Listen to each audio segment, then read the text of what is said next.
Welcome to the Medical Mnemonist Podcast, brought to you by Med School Coach. Each episode, take a journey into the top techniques for medical mnemonics, study skills, board exam tips, and accelerated learning in higher education.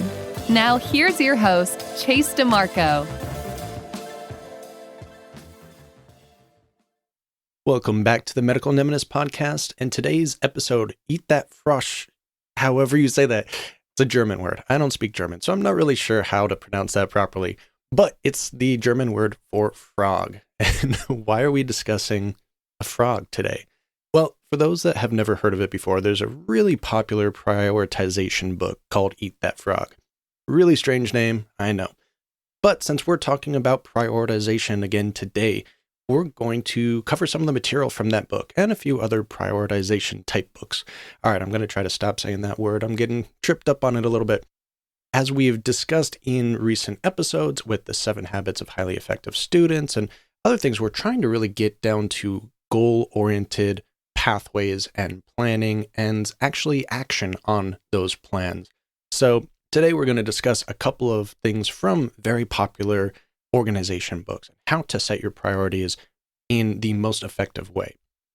And in Eat That Frog, Brian Tracy mentioned something that really caught my attention when I first read it, or I should say listened to it, since I mostly do audiobooks when I'm driving around. And he said, planning for 10 minutes can save you 2 hours of work. And that really floored me. That just seems like such a lot of time that you could save from 10 minutes of planning. Yet a lot of us don't really spend a lot of time planning.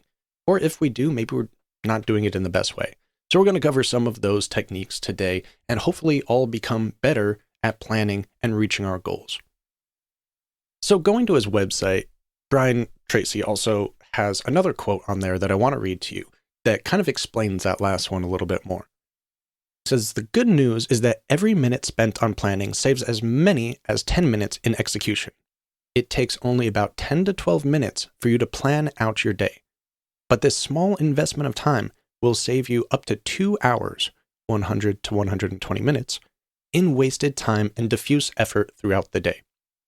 So I'm not sure exactly where he gets this number from, and I haven't been able to find any research on it, but it's an intriguing concept and something that I hear in a lot of business settings and trying to get more efficient, really, with your day. So let's take a look at some of the things that he says to do to become better at that planning and make your planning more effective. And obviously just planning sounds like it's so beneficial that we should all be spending a little more time making sure that we're doing it in the most effective way. And this has to do with every aspect of your day. Plan your studying, plan your schoolwork, plan your workouts, plan your meal prep. That's something that I constantly forget to do. It takes a lot longer to prepare meals than I think it's going to. And granted, you still have to have time to eat it and clean up after yourself and all of those other little things. But you also want to plan your breaks to make sure to have some downtime where you're not doing anything. So that's extremely important here. And the next main concept that he discusses is called the Law of 3. This is basically where you take the largest 3 tasks that you're currently working on, those that are going to be the most beneficial in the long run. And they use the business aspect of these are the 3 tasks that are going to produce 90% of your income or productivity for the day or the month or the year, whatever metric you're using. So what are those 3 big things that are going to give you the most bang for your buck, the most efficient way of studying and reaching your academic goals or occupational goals if you're getting closer to the end of your medical school journey and starting to look towards residency? And then he says, of those 3 big tasks, if you could just wave a magic wand around and be done with one of the things, what would it be? And what would have the biggest impact, the biggest effect on your life? That's your ugly frog. That's your ugliest frog. So that's why the book's called Eat That Frog. He says, tackle that biggest, most ugly task first. Eat that frog first. And then the rest will be so much easier. Because that big ugly frog is the one we want to avoid. It's the one that we just want to stay away from. And we put it off and we procrastinate, and then we end up suffering for it later on. So this could be with your quizzes currently, a large assignment that's coming up, maybe your shelf or board exam prep that can take a long time, that can be a very ugly frog, or even your clinical rotations. How are you going to tackle those? What skills are you using there? How are you getting the most out of your rotations? And for those that would like advice on that and letters of recommendation and just advice from preceptors and physicians in every different aspect and walk of medical education, including those that are not just physicians, check out my other podcast, Rounds to Residency. Previously, the 1 Minute Preceptor podcast, but Rounds to Residency is much easier to find now.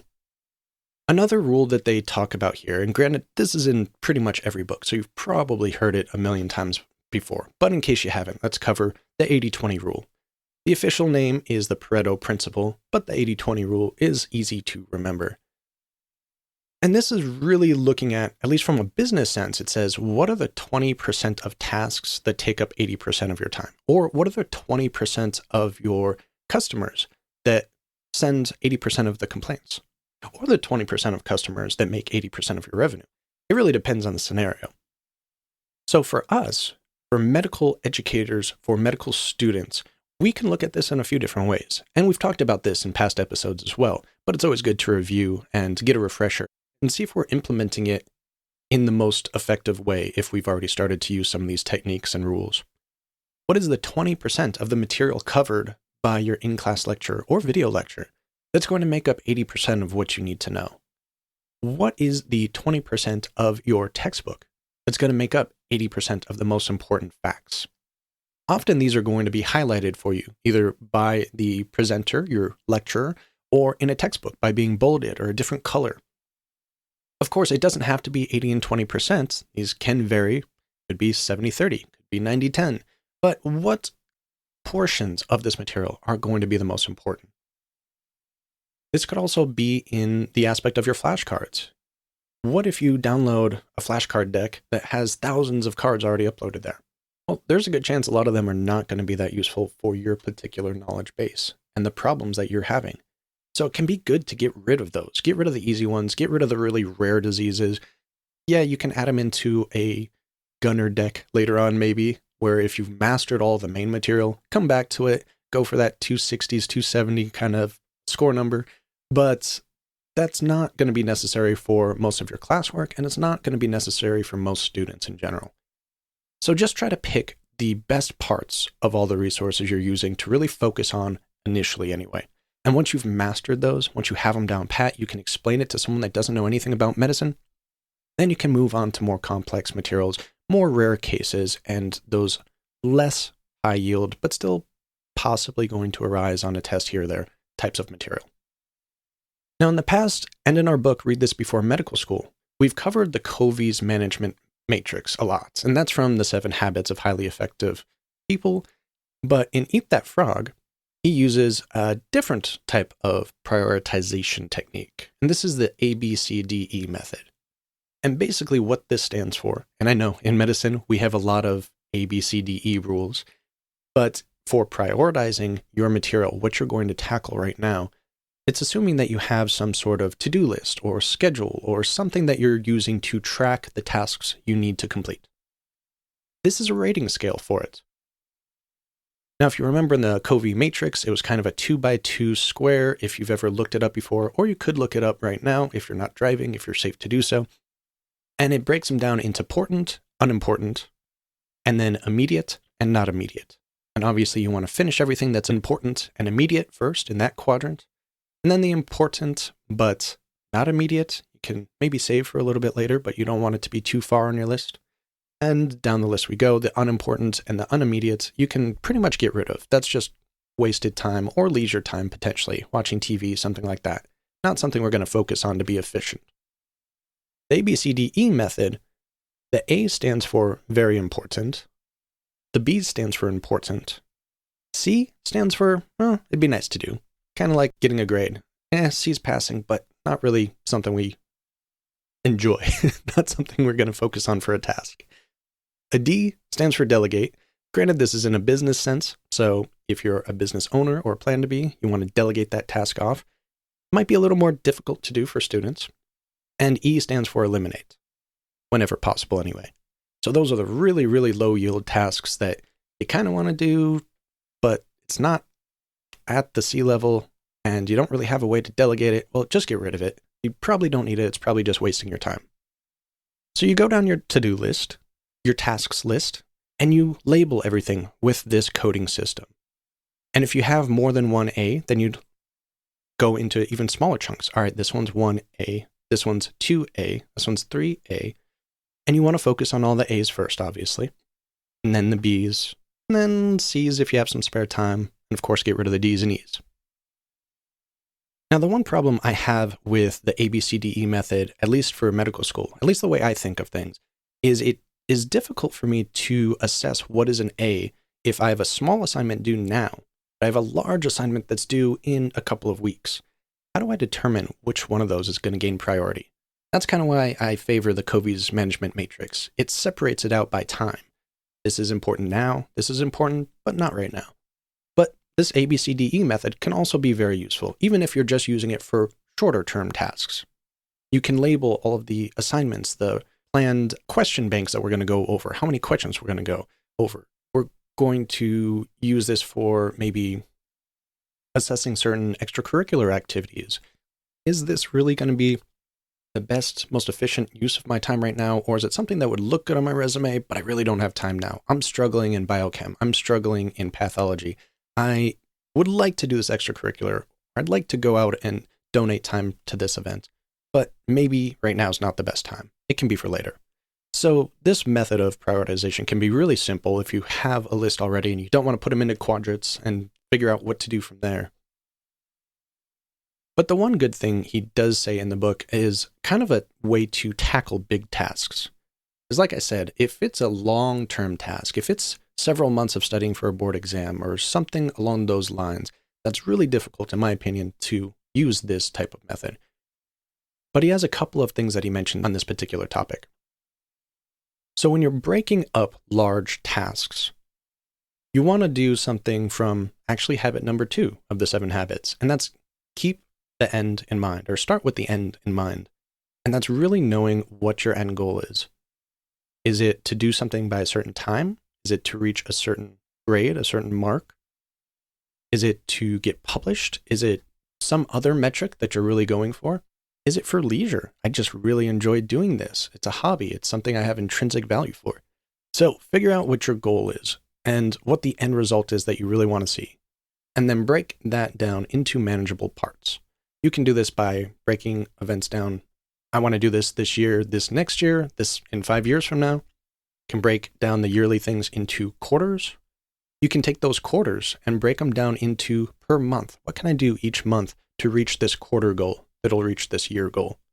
And then you can break it down further into weeks and days and so on and so forth.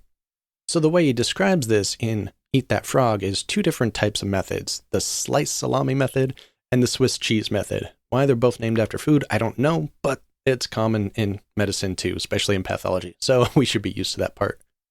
The sliced salami part is divide and conquer. To divide all these tasks up in certain different ways and tackle one until it's completely done. Just be done with it, put it in the back of your mind, don't need to think about it again. Great way to tackle certain tasks. The Swiss cheese method is taking small bites at a time. I suppose this could be interpreted in several different ways, but if you just do a little bit at a time over a long period of time, you're still going to get the task done. And this is actually how we recommend you study, too. Cramming is not effective. You might remember some of it for the next day, maybe for 2 days, but really doing spaced repetition over time, that's taking small bites out of your studies. That's taking small bites out of the board exams. So make sure to try to divide things up in a way that makes sense to you. Have a plan of action. Remember, from the beginning of this episode, just 10 minutes to 12 minutes of planning can really save you up to 2 hours a day because you already know what your goal is and you know how you're getting there. You've broken up your goal into little tiny bits to manageable pieces and then now have one thing at a time to tackle. And you're not being distracted. You're not trying to multitask. You're not trying to do all of these inefficient processes that a lot of us do. And this is kind of emphasized by his next law, which is the law of forced efficiency. This states that there's never enough time to do everything, but there's always enough time to do the most important thing. So do the number A's on your ABCDE. Do that ugliest frog task first. Break things down, tackle the most important thing at a time. And kind of similarly, although I don't believe this was mentioned in his book, but we've mentioned it in past episodes as well, is Parkinson's law, which I feel like it goes with the forced efficiency law very well. And that's that work expands to fill the allotted time. So if you have a project due in 2 weeks, you're going to procrastinate, most likely. You're going to wait until the last bit of time to really finish it. And whenever we do that, we're very inefficient. We're wasting time in between. We're thinking about it in the back of our mind, maybe getting distracted by it, maybe doing little tasks for it here and there. But if it's not planned out tasks, as we just discussed a minute ago, then it's probably not going to be efficient tasks. It's going to be more like multitasking tasks, where we're doing things at such an inefficient rate that it's hurting us more than helping us. So avoid Parkinson's law by really setting aside a certain amount of time to finish a certain project. Fight procrastination by having time planned out and maybe limiting the amount of time you have to work on this, at least for that day. I have 1 hour. I'm going to get as much done on this assignment as I can this hour, and then I'm done. I'm not going to touch it again, at least until the next day. And this is best done by clearly outlining your goals. Again, allocating time, allocating responsibilities. If it's a group setting, make sure everyone knows what they're doing. One of the biggest wastes in business is board meetings, and it can be very similar with group study sessions in medical school. So make sure everyone knows the responsibilities, knows what they have to do by what date they have to do it by, and who they're reporting to. And the more organized and planned out it is, the better off the result's going to be. Okay, so before we finish off this episode, let's just do a quick review of some of the main concepts here. We have planning for a couple minutes every morning, every day, can save hours throughout the day. We have the big three, the law of three, which is take your top, biggest, most effective tasks that are most effective to your future, to your life, the ones that are going to have the most impact on your goals, and eat the ugliest frog first. We have the 80-20 rule. So again, trying to find out which bits and pieces are going to give you the biggest bang for your buck, and everything else can be maybe put for another time, lower down on the priorities list. We can prioritize with the ABCDE method, or again, the alternative is Covey's management matrix.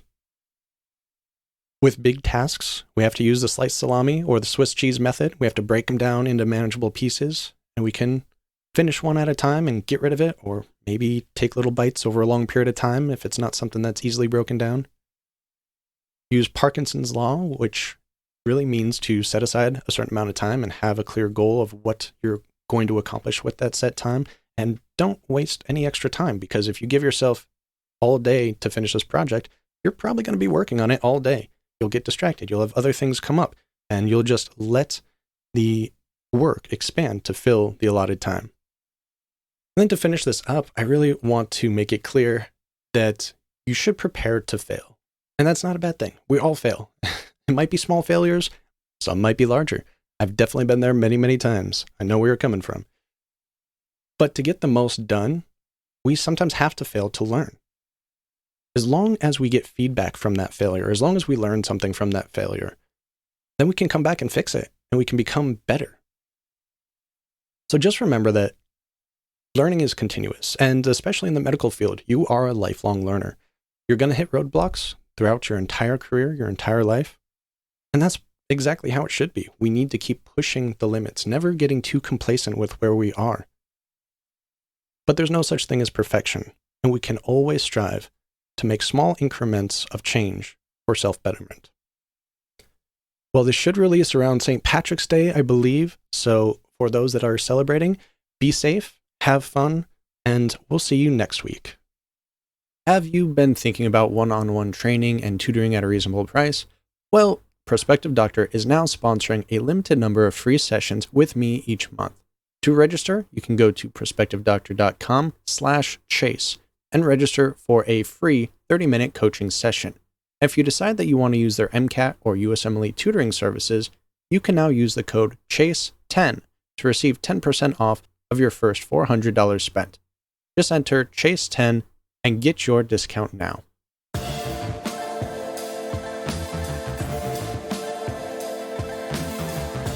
The Medical Mnemonist podcast is powered by Med School Coach. To access Med School Coach services, including USMLE tutoring and residency admissions advising, visit our website at medschoolcoach.com. Good luck as you prepare for your board exams, and we hope you tune in again next time.